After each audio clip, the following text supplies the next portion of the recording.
Using the new item button to choose color matte, which I just did. When you choose color matte, it will use the same size that you set for your sequence frame size, but you could change it if you want or leave it. And when you say OK, then you can choose a color with your hue slider and with your circle to change the value of that color, or you could use the eyedropper to choose a color in your image that you're pairing with your color matte background, which I already created a color matte, so I'm going to cancel this. And there's my color matte, and I dragged it in as a clip, so that's the color matte.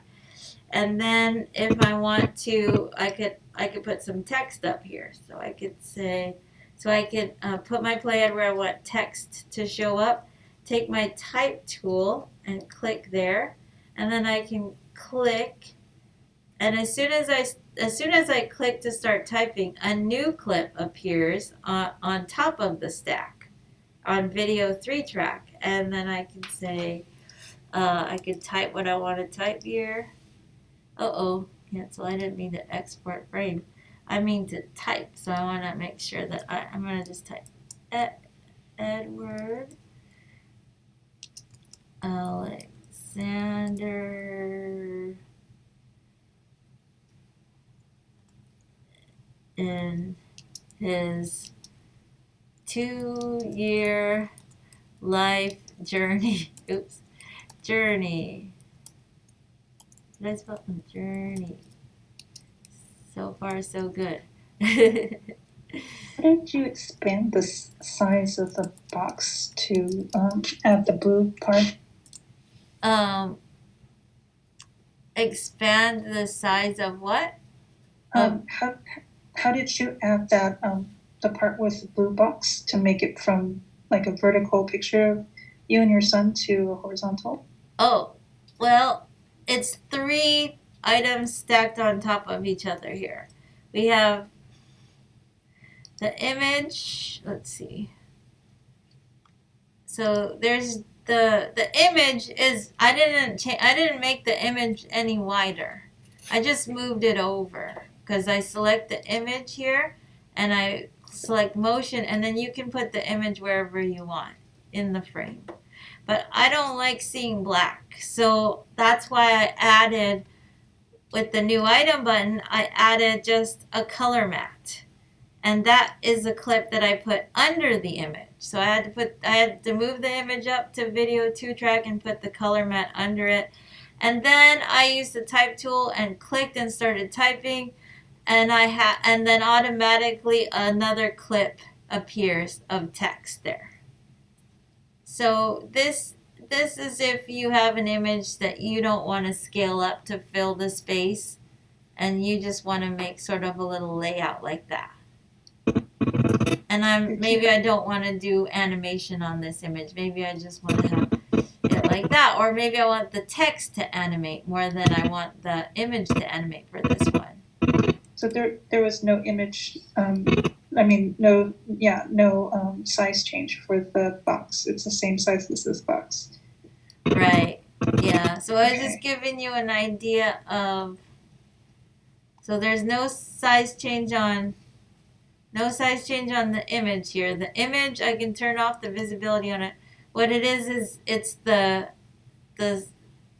color matte is filling the space of the sequence frame, so that it will just look better, right? That looks better than if it's just got black on both sides. Even this looks better probably with the black behind the text. Just having text on the side of the image works. And that's the order we should use. Type goes on top, and then the image goes on bottom, and then the color matte goes on the most bottom layer. Yeah, definitely you would have to have the image in front. This image would have to be in front of the matte, because if it's behind the matte, you won't see the image. But the order of the text and this image doesn't matter, because if I put the image above, it's not gonna make a difference unless I select the image and move it like this. If I wanted the image to move, then it's going to go in front of the text. So it just happened that because of the order I did it, when I added the text was the last thing I put in, so it went on the top above everything. But it's just a stacking order. So I'm just creating sort of a layout. You don't have to do this though, but if you do have an image that's small like this, and you don't want to, you don't want to make it bigger because you're losing resolution, then you could do sort of a layout kind of thing like this. It will look really nice. So then let me go to my next, let's see. So this is moving in like this, and then we have this, and then, and I want to decide how long I want this to take. So since there's text here, I want to read the text to myself twice to make sure the viewer has time to read it. So I'm going to do that now.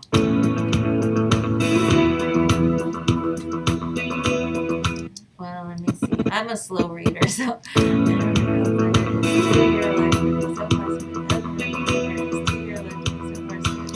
maybe I should make it a little longer. I don't know if I really want to make sure people can read it.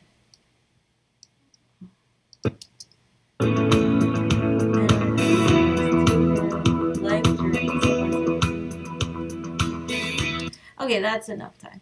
Okay, so then the next image that I might put down, I'm going to go to my thumbnail view and try to find something in the next chronological order, like here. So I could drag that in. Or I could show you, let's see, I'm going to adjust this image. So I could show you also a quick method of doing things with automate to sequence. So let's try that, because I just want to show you that. So with automate to sequence, remember with automate to sequence, you would select all the images that you want to add to automate to sequence. You could also do sorting order, but let's say I wanted to do it in selection order because I didn't take the time to sort things. So I choose, let's see, this one next maybe. I'm going to hold command and just click and click and click and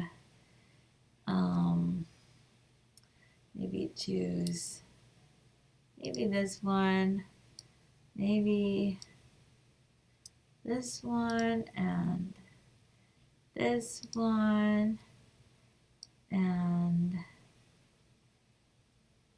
maybe this one, and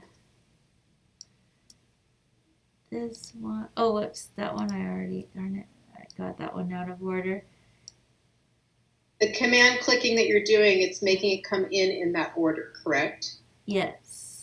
So yes, because I'm going to choose selection order. Normally I would do sort order, but I didn't spend the time to sort these. So then maybe this one, this one, this one, this one, this one. Okay, so I selected a bunch now in a certain order.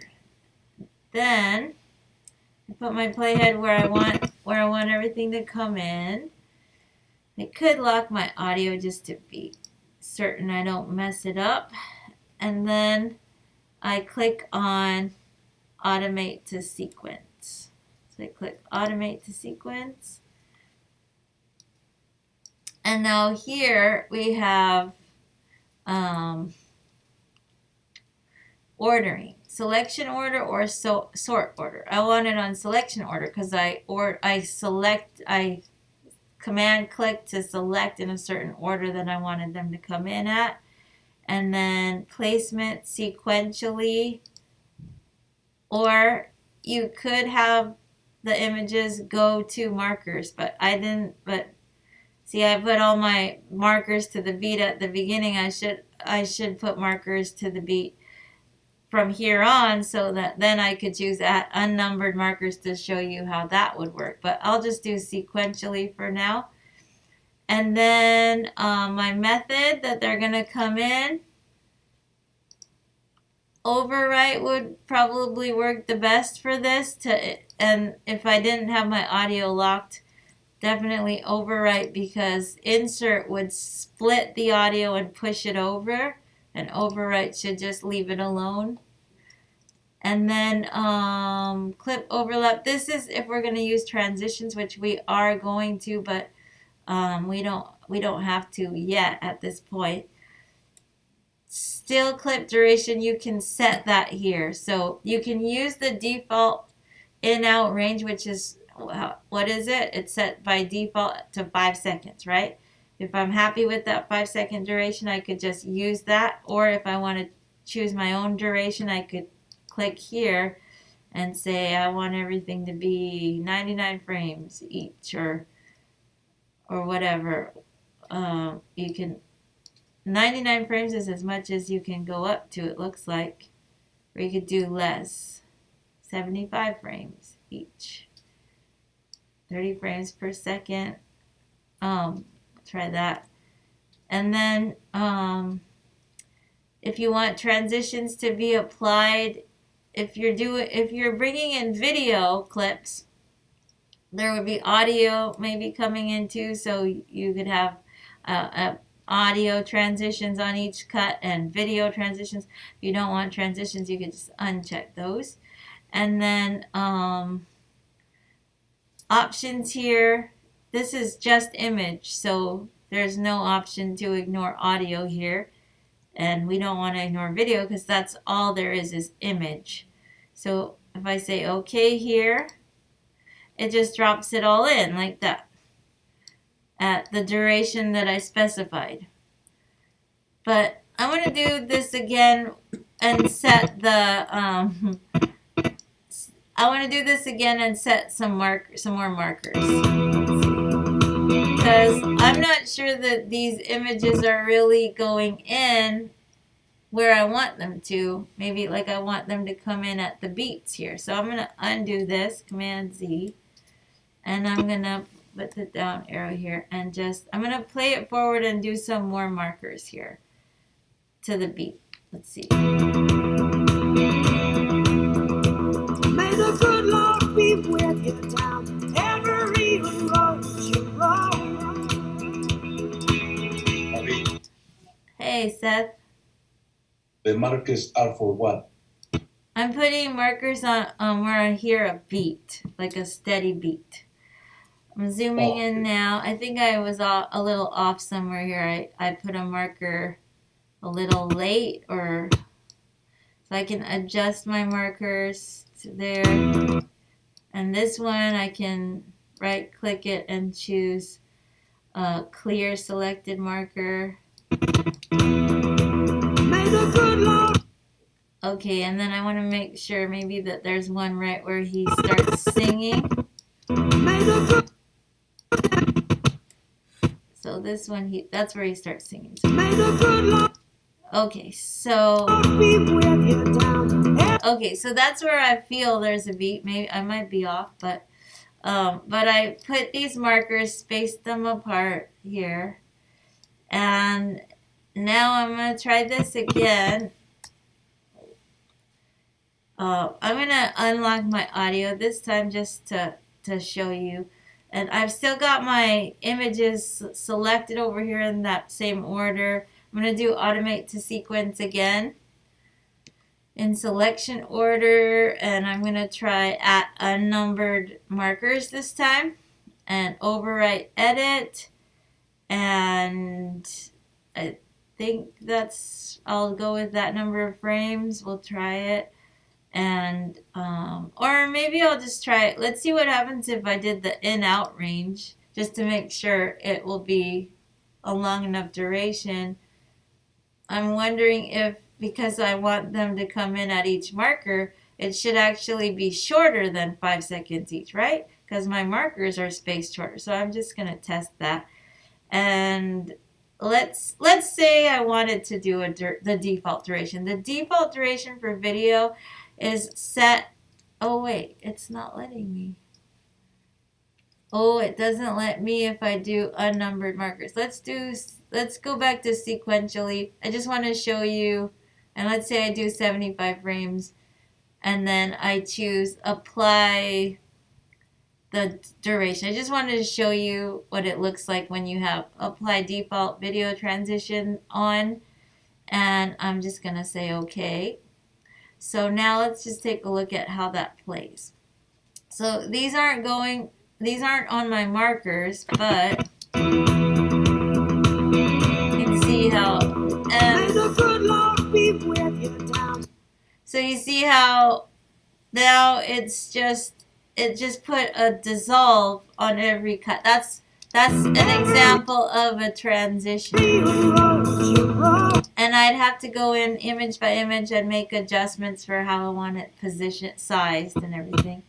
But that's just a quick way to make it's a very quick way to make a slideshow with the automate to sequence button. But I'm going to undo that and try that again and see what happens if we do it at the numbered markers. So I'm going to click automate to sequence. This time I'm going to do at unnumbered markers, I meant. And it doesn't let me apply the transition, I guess. Although it's grayed out, but there's a check mark in it. I'm going to just try this and say okay. Okay, so it drops them in now. And they are cut to the markers, which is nice.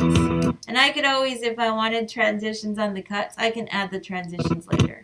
But now I have this. Huh, maybe I missed a beat because it should change there. See how there's a new image for each beat now?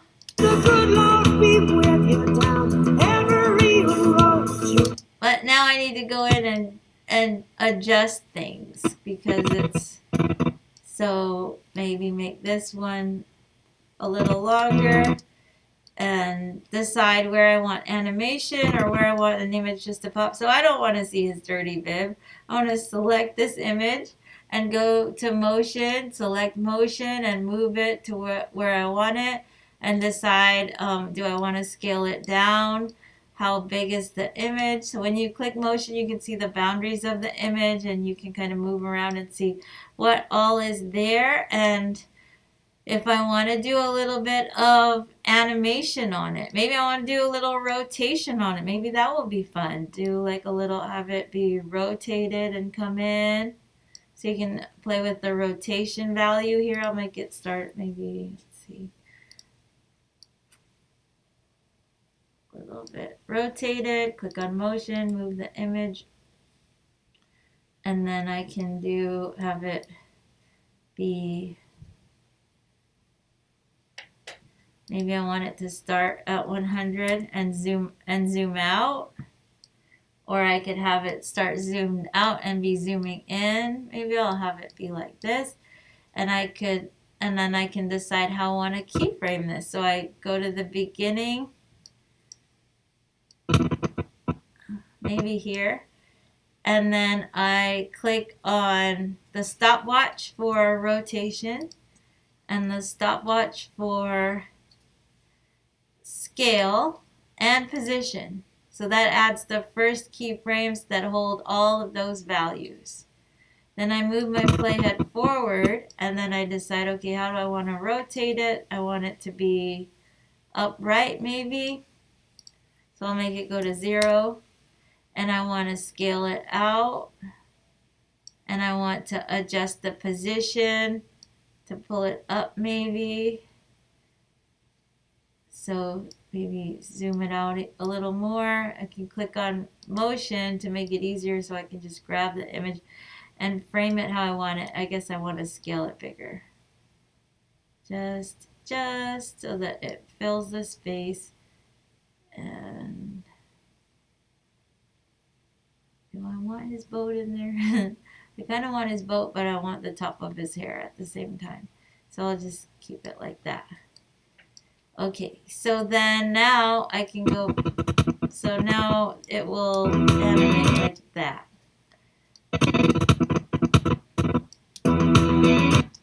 And then this one, then I go to this one.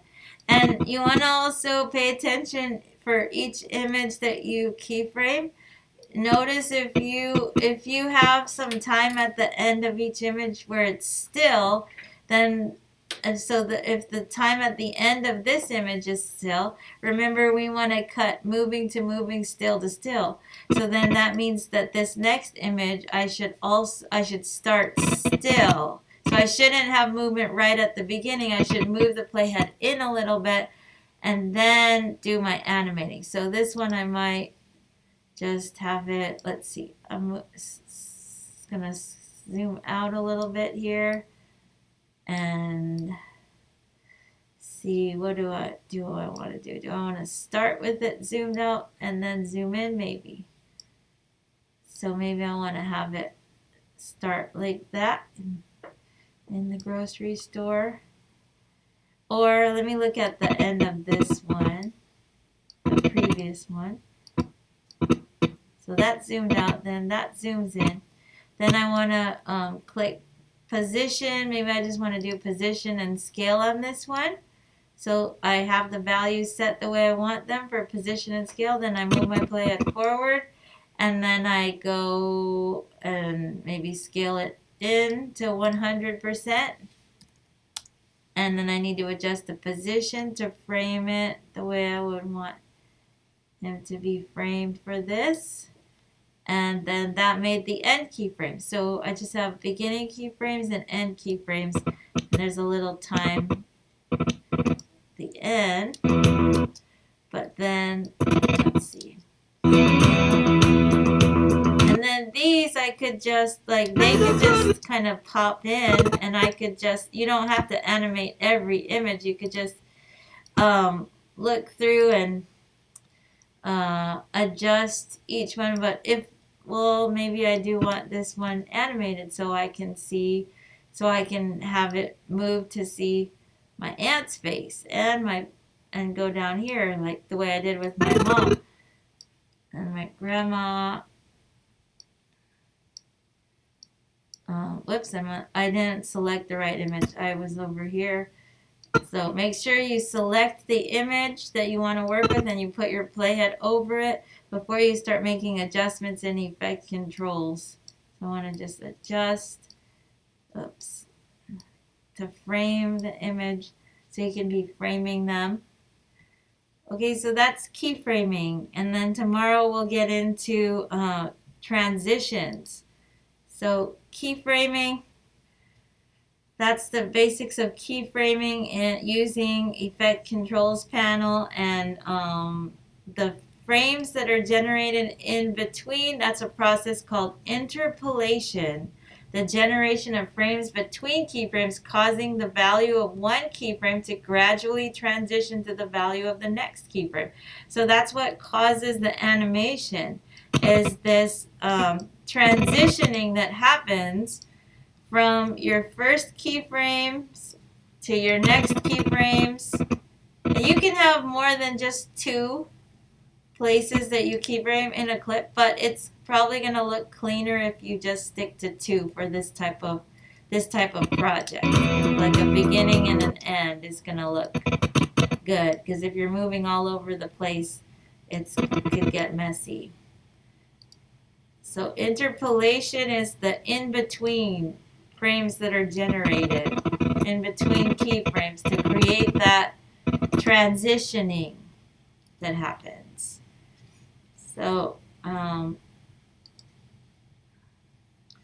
then there's keyframing that we looked at also using the timeline. Oh, we're not there yet. But this is handy to have nearby, the keyframing animation steps in the effect controls panel.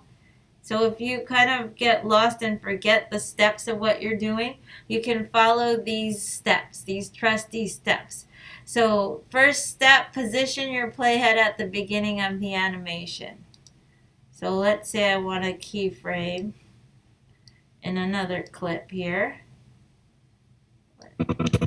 Let's say I wanted to do moving to moving. So this one, I want to move the keyframes all the way to the end of the clip so that the moving happens all the way to the end of this clip. So then if movement happens all the way to the end, then in the next clip, to be smooth, I should have moving start at the beginning. So let me just select this clip and make a decision by clicking on motion. I can kind of move around and see what do I want to have as part of this clip. Maybe I want to have it start here and go here. This is a short clip here because it's gonna go to the next image pretty soon. So maybe I want to start with like this, with seeing my mom looking at my son, and then just do a little move down to frame him better. So I'll start here. I could zoom it out just a little bit, scale it a little smaller so you can see a little more. I think maybe a little smaller.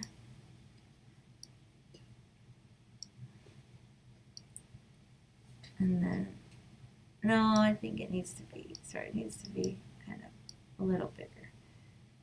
So here, and then just adjust it a little, just a little movement, not too much.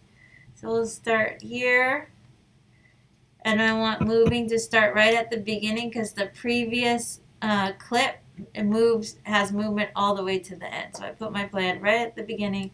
I'm just gonna adjust position, probably not scale, just position. So I'm putting, so step one is position your playhead at the beginning of the animation of where you want to animate. So in this case, I want the beginning of the animation to be the beginning of the clip. It's not always that way. Sometimes I move in a little and start in the middle, or just a little ways inwards. But I'm putting the playhead at the beginning.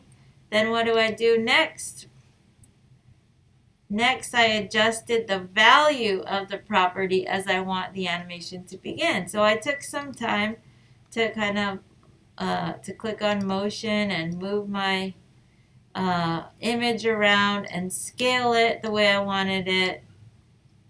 And these are my values here, the X and Y coordinate. Then what did I do here? I got ahead, so I'm gonna click the stopwatch again because I went too fast. And it's telling me that now that I'm clicking the stopwatch a second time, that will delete any keyframes and it will allow you to start fresh. So I'll say okay. So I want to just go in the order. So position the playhead at the beginning of the animation where I want to start. I adjusted the values of my property. In this case, it's my values I'm working with are the position values. I also scaled a little bit too. But I'm not going to be animating scale. But you need to adjust your values how you want everything to look regardless of if you're animating or not. But I'm just going to be keyframing position. So I adjusted my position values. So position values were the X and the Y coordinate. And you can do that by clicking motion and just moving the image around. And that's changing the X and the Y, or you can drag on the numbers for X coordinate value and Y value by dragging on the numbers side to side. Okay, next step 3, click the stopwatch to initialize animation. So then I click on the stopwatch for position. That initializes keyframing or animation. It puts the first keyframe down that holds the values that I have set there for position. Then what's the next step? Then move the playhead to the duration of the animation of that property. What does that mean? Decide how long you want it to take to create an animation, a change that's going to happen over time. So how long do I want it to take? I just kind of move my playhead forward however long I think it should take. I think maybe it should go maybe to the end, almost to the end, maybe here. So I'm going to move the playhead to the end of the clip, and then I'm going to make a change, right? Because I moved the playhead forward to the duration I want it to take until it animates to the next keyframe. And then step 5 is change the value of the property you want to animate. So I'm animating position. So I want to change the value. So I just want to change the value now by changing the X and the Y coordinates. So I just wanted to frame it so that it moves down like more like this. And actually, maybe I do want to do scale, come to think of it. Maybe I want it to scale in. Because right now it's just position, and I've changed my position values, and my position coordinate values for the position property, and it's almost magically created a new keyframe automatically. So then I move the playhead over here, and I play forward to see what that looks like. It's kind of fast, but that's creating that transitioning. Maybe I want it to scale also. I could always do scale. I could click the stopwatch, and it's starting at 83%, but then I can move forward and then to my next position, I could also use my arrow to jump to the end keyframe for position so that I can line up the scale keyframing with the position keyframing, and then I can increase the scale value by dragging like this. But now I'm seeing that I want to adjust position too. Oops, I don't want it to go above 100. And then I can adjust the position, put him more in frame like that. So I could have it scale and position together. So that's kind of fun. And then since I have my keyframes not going all the way to the end, there's a little pause, or well, maybe there's not enough of a pause, so I'm going to just move them back a little bit. So there should be a little pause there, which will lead into if I just wanted a still image, if I just wanted to have a still or start still in my next clip.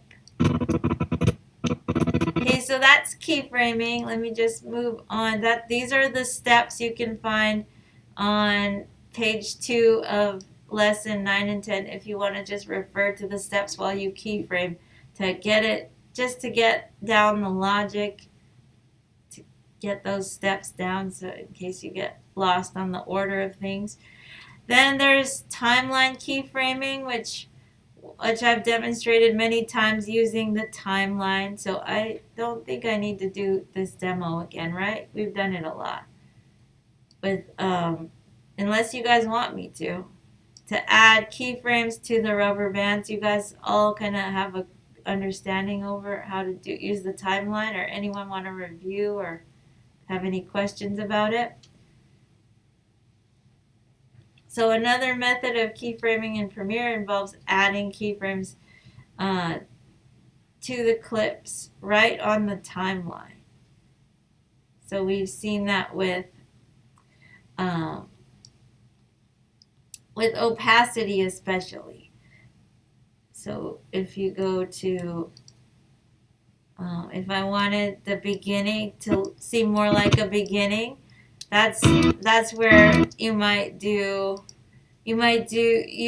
the rubber bands. So you could right click the effects, and you could actually put keyframes for any of the properties for motion, opacity, and time remapping. You could, if you like putting keyframes, using keyframes in the rubber bands on the timeline, you could do it for any of these. I mostly only do my keyframing on the timeline with opacity on, but you could also bring up position, any of the options that are in motion in the effect control. So I did my keyframing on position.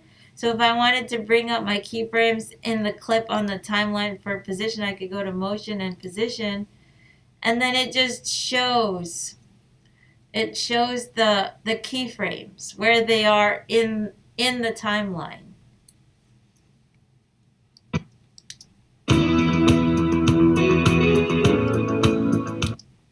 Okay.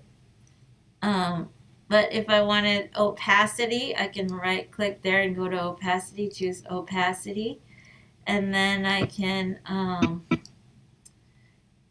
add my keyframes for opacity by either holding the command key if you're on a Mac, or control if you're on Windows, and you see the arrow with the plus and you click to add a keyframe that way. Or I could have used opacity here in effect controls. So I've just added this keyframe by command clicking the rubber band here for opacity. You could also stretch your track taller, and then you'll have keyframe controls in your track. So while you have a clip selected, you'll be able to add a keyframe by clicking the Add Remove Keyframe button, and then I can adjust the opacity of this keyframe by dragging it straight down like that. And now it will start black and fade in and I can adjust that duration of fade. I can adjust by adjusting the slope here by moving this keyframe over further in time. Then I'm starting at 0 opacity, so everything looks black, and it's fading in over time until I reach 100% opacity. So you see how that works, right? So that's keyframing opacity in the timeline. Going back to position, see if we right click here and we go to motion position. We don't see like a slope or anything because the velocity change in position is a constant velocity from point A to point B. So that's why there's this flat. That's why these are kind of these plateaus here, because it's the speed. This flat plateau represents the speed, and since the speed is not accelerating or decelerating, it's a constant speed. That's why it's flat across. If I go into position and open it up here in effect controls, you can also see that this is a velocity graph. That's what it's showing in the clip on the timeline, is this velocity graph. If I select my keyframe here, then I will be able to control the velocity by dragging on the little handle here. I could create a curve. So now there's a velocity change, and look at that curve is down here, reflected down here. You can also select the keyframes here and drag on the handles to create a velocity change. So if I want there to be acceleration and then maybe like a deceleration along these curves, I can make these adjustments by dragging up and down on these handles, or dragging. You can drag over to the right, over to the left, and that's changing the velocity, the speed at which the image is moving. So see how it kind of accelerates and decelerates? Thank you. Oh, we are out of time. Thank you. That was a good reminder. So I'm going to end there, and then tomorrow we're going to move on from, we've graduated hopefully with flying colors on keyframing. We're going to move it into transitions and have fun with transitions tomorrow.